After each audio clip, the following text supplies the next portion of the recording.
Is anxiety a sin? Now, it's not commonly taught that Jesus himself experienced anxiety. This is where we've been blinded by the false understanding of anxiety as a character flaw, as lack of faith, or even as sin. In that understanding of anxiety as an obstacle to spiritual growth, it's assumed that if Jesus was the perfect human, he must never have experienced anxiety. Now, it's true that the Jesus we see in Scripture seems to be the most anxiety free human ever. But at the most important juncture of his life, we are given this description in the Gospel of Mark. They went to a place called Gethsemane, and he said to his disciples, "Sit here while I pray."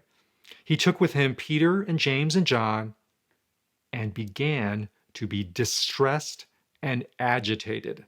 Began to be distressed and agitated. That's anxiety. Faced with his own immense impending loss, Jesus experienced anxiety. The verb began is suggestive to me.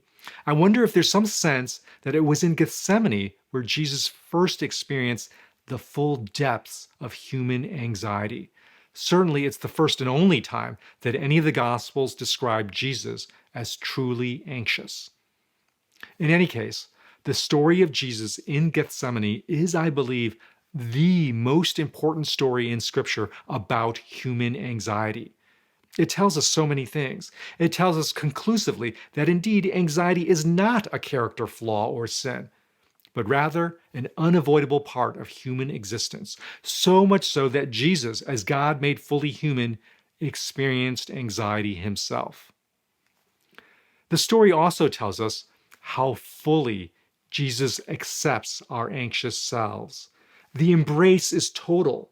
Jesus himself takes on the fullness of human anxiety, and this means God knows our anxiety from the inside. He can fully empathize with us in our anxious selves.